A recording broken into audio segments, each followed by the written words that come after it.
Hello everyone, Chandan this side. मुझे पता है कि आज इस थंबनेल को देखकर आप इस वीडियो में आए हो। इस वीडियो का जो टाइटल है objection handling in network marketing. जो नेटवर्क मार्केटिंग की फर्स्ट ऑब्जेक्शन आती है, जो पहले स्टेप पे ऑब्जेक्शन आती है, वो क्या आती है कि मेरे पास टाइम नहीं है। मेरे पास टाइम तो नहीं है। वो ध्यान से सुनना इस वीडियो को। उसमें क्या होता है कि आप खुद सोच कर देखिए, अगर आपके पास एक पर्सन आ रहा है, वो बोल रहा है कि मुझे काम चाहिए, मुझे काम करना है, ठीक है। आप उसको एक कंसेप्ट दिखाते हो, बिजनेस प्लान दिखाते हो। वो सारा कुछ समझने के बाद, सारा कुछ देखने के बाद आपसे बोलता है कि मेरे पास तो टाइम नहीं है। अगर आपके पास पर्सन आया था तो उसके पास टाइम था, तभी तो आया था। बट वो आपका एक बिजनेस देखकर बोल रहा है कि मेरे पास टाइम नहीं है। क्यों बोल रहा है वो? क्योंकि उसको जहां तो बिजनेस समझ में नहीं आया, जहां तो उसको पता ही नहीं चला कुछ भी इसमें करना क्या है, करना क्या है, कैसे है, जहां तो उसको लग रहा है कि ये फ्रॉड है। तो वही हमने क्वेश्चंस फाइंड आउट करने हैं कि क्यों वो ऐसा बोल रहा है कि मेरे पास टाइम नहीं है। ध्यान से बने रहिए इस वीडियो में और स्टार्ट करते हैं आज की वीडियो ऑब्जेक्शन हैंडलिंग पर। तो ध्यान से देखिए इस वीडियो को। जो हमारा फर्स्ट पॉइंट आता है, माइंड रिफ्रेमिंग। Mind reframing. अगर आपसे आपका प्रोस्पेक्ट कुछ बोल रहा है कि मेरे पास टाइम नहीं है, कोई ऑब्जेक्शन कर रहा है, कुछ ना कुछ बोल रहा है, तो वहां पर आपको काम रहना है, ठीक है। वहां पर आपने मतलब इरिटेट नहीं होना है। अगर आप इरिटेट होते हो, आपका माइंड इरिटेट होता है, तो वो इरिटेशन, वो गुस्सा आपके चेहरे पर, आपके फेस पर, आपके लिप्स पर, आपकी आईज पर अच्छे से दिखता है, ठीक है। सामने वाला प्रोस्पेक्ट गैस कर लेता है कि हाँ, ये अभी गुस्सा हो रहा है, ठीक है। तो कभी भी गुस्सा नहीं होना। गुस्से से बात करोगे तो आपका प्रोस्पेक्ट आपके पास कभी नहीं काम करेगा, ठीक है। आप खुद अपने आप पर एग्जांपल लेकर देख लो कि अगर आपके साथ कोई गुस्से से बात करे, क्या आपके उसके साथ काम करना स्टार्ट करोगे? कभी नहीं। तो वहां पर आपने काम रहना है, माइंड को रिफ्रेम करना है, अंदर ही अंदर मतलब खुश रहना है, कोई बात नहीं। Objection is a part of business, objection is a part of sales. तो ऑब्जेक्शन आ रही है तो बढ़िया चीज है, आपकी स्किल इंप्रूव हो रही है, उसको अच्छे से हैंडल करना है। कैसे करना है वो अभी पॉइंट्स आपको बताए जाएंगे। जो फर्स्ट पॉइंट मैंने बताया है, माइंड रिफ्रेमिंग, माइंड को रिफ्रेम करना है, ठीक है। जो हमारा सेकंड पॉइंट है, never answer to prospect. Never answer to prospect, ये हमारा सेकंड पॉइंट है। इसमें क्या आता है कि देखो, आपसे पर्सन कुछ भी बोल सकता है। हो सकता है वो अपनी कहानियां सुनाना स्टार्ट कर दे, मेरे पास तो टाइम नहीं है, मैं तो वहां पर जाता हूँ, कॉलेज जाता हूँ, कॉलेज से इतने बजे आता हूँ, मेरे बच्चे हैं, मैं उनको छोड़ के जाता हूँ, छोड़ने जाता हूँ। बहुत सारे ऑब्जेक्शन आ सकते हैं। तो उनको आपने आंसर नहीं देना। आंसर क्या होते हैं? टाइम तो भाई साहब किसी के पास नहीं होता, टाइम तो मेरे पास भी नहीं है, टाइम तो मेरे सीनियर के पास भी नहीं था।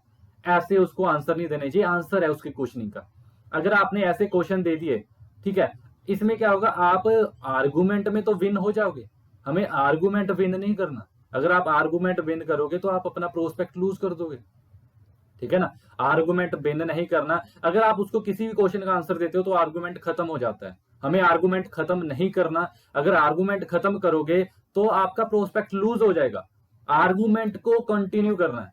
प्रोस्पेक्ट के क्वेश्चन का आंसर नहीं देना, मतलब क्वेश्चन पे स्मार्ट क्वेश्चन पूछने हैं, ठीक है। अभी थर्ड पॉइंट हमारा क्या आता है, understand the inner asking. Understand the inner asking, ये हमारा थर्ड पॉइंट है।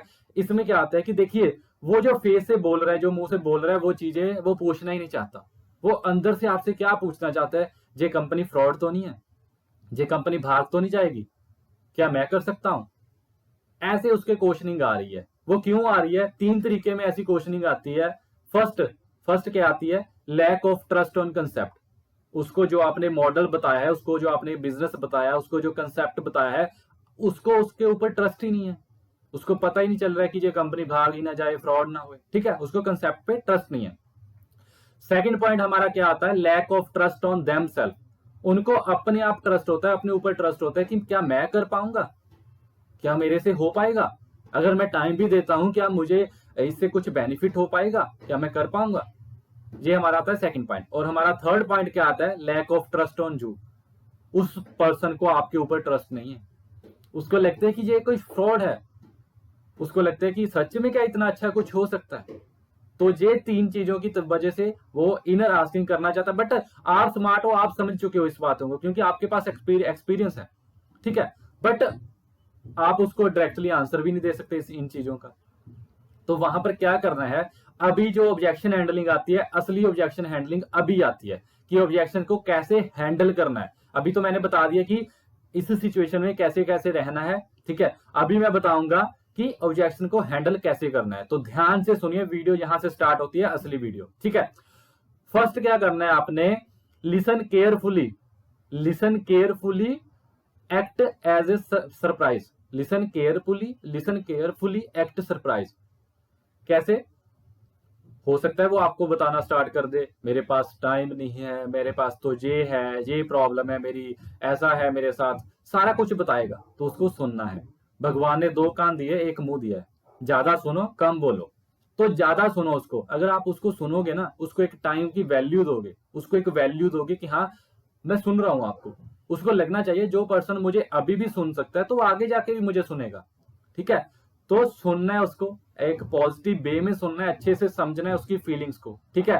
एंड सेकंड पॉइंट क्या है, सारा कुछ सुन लिया, अच्छे से समझ लिया। सेकंड पॉइंट क्या है, आस्क मैजिकल क्वेश्चन। उससे एक मैजिकल क्वेश्चन पूछना है। वो क्या है, क्या अगर आपके पास टाइम होता, क्या अगर आपके पास टाइम होता है तो क्या आप ये बिजनेस ज्वाइन करते? मैं आपको बताता हूं, आपके पास, आप 10 में से रेटिंग करिए, अगर आपके पास टाइम होता तो क्या आप ये बिजनेस करते? खुद सोचकर देखिए क्या आंसर आएगा। वो 100% बोलेगा कि हाँ जी मेरे पास अगर टाइम होता ना मैं 100% ये बिजनेस करता, ऐसा बोलेगा वो। ठीक है। तो थर्ड पॉइंट हमारा यहां पर क्या आता है, रिलेट। आपने रिलेट करना है वहां पर।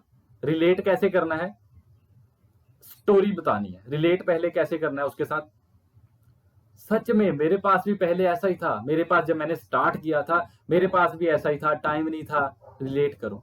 रिलेट कर दिया वहां पर। अभी आता है फोर्थ पॉइंट, आता है हमारा story telling. Story telling, story tell करो उसको, जो जिसके कंसर्न, जिसके साथ जो उसका ऑब्जेक्शन है उसके साथ रिलेट वाली स्टोरी टेलिंग करो।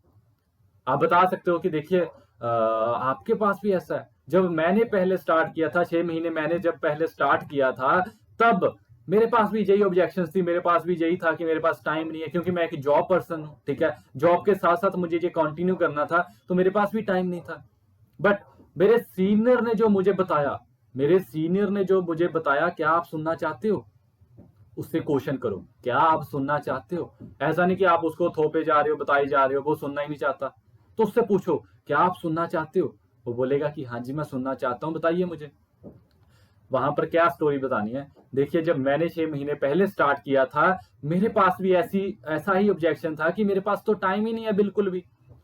तो उस टाइम मेरे सीनियर ने मुझे जो बात बताई, उस टाइम जो सीनियर ने मुझे जो बात बताई, मुझसे पूछा, मुझसे क्वेश्चन किया, क्या अगर आप सपोज करो, आप सोचो जो आपके पिछले 5 साल निकले हैं उसमें आपकी कितनी ग्रोथ हुई है और जो आने वाले 5 साल है उसमें आपकी कितनी ग्रोथ होगी।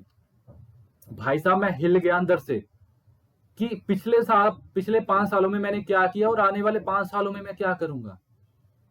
समझ रहे हो? तो मुझे मेरे सीनियर ने बस क्वेश्चन पूछकर आपने चुप हो जाना है, उसको सोचने का टाइम देना। आपने पूछना नहीं है, उसको बोलो कि सोचो, सोचने का टाइम देना है। ठीक है।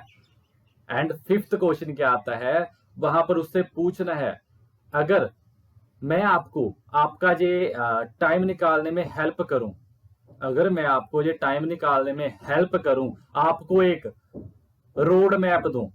रोड मैप, हमारा जो फिफ्थ क्वेश्चन है, फिफ्थ आंसर है वो है रोड मैप।